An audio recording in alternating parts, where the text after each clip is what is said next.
പറഞ്ഞതുപോലെ സപ്പോർട്ട് ഭയങ്കര ഇമ്പോർട്ടൻ്റ് ആണ്. നമുക്ക് ശരിയാ, ഇതൊരു 1 month ഷോ ഒന്നുമല്ല. എന്ത് കാര്യത്തിനാണെങ്കിലും എനിക്ക് വീട്ടിലാണെങ്കിൽ സത്യം പറഞ്ഞാൽ 2 ചേച്ചിമാരുണ്ട് മക്കളുടെ കാര്യങ്ങൾ നോക്കാൻ വേണ്ടിയിട്ട്. കാരണം ഇപ്പോൾ പേരൻസ് ആരും കൂടെ ഇല്ല. അപ്പം എനിക്ക് 2 ചേച്ചിമാർ വീട്ടിലുണ്ട്, ഫുൾ ടൈം ഉണ്ട് 2 പേര്. എന്നാലേ എനിക്കിത് മാനേജ് ചെയ്തുകൊണ്ട് പോകാൻ പറ്റുള്ളൂ. എന്നോട് പുറമേ നിൽക്കുന്ന ആൾക്കാരൊക്കെ ചോദിക്കും, നിനക്ക് എന്തിനാ 2 പേരുണ്ട്, അല്ലെങ്കിൽ തന്നെ ഇപ്പം അശ്വതിക്കൊന്നും അറിയണ്ടല്ലോ, 2 പേരില്ലേ വീട്ടിൽ.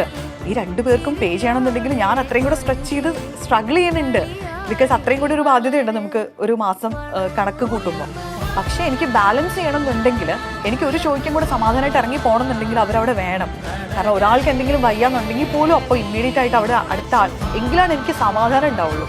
അപ്പോൾ അതിനെ വാല്യൂ ചെയ്യുന്നുണ്ട്. അതുപോലെ തന്നെ ഫാമിലിയുടെ സപ്പോർട്ട് ആയിക്കോട്ടെ, ഇപ്പോൾ ഷോയ്ക്ക് എവിടെയെങ്കിലും പോകുകയാണെന്നുണ്ടെങ്കിലും കൂടെയുള്ള ആളുകളൊക്കെ എവറിത്തിങ് ഈസ് ഇമ്പോർട്ടൻറ്റ്. ആ ഒരു സപ്പോർട്ട് സിസ്റ്റം ഇല്ലാണ്ട് ഭയങ്കര ഡിഫിക്കൽട്ടാണ്. അപ്പോൾ യെസ്, ആ ഒരു സപ്പോർട്ട് സിസ്റ്റത്തിന് വേണ്ടി ഞാൻ ഉറപ്പായിട്ടും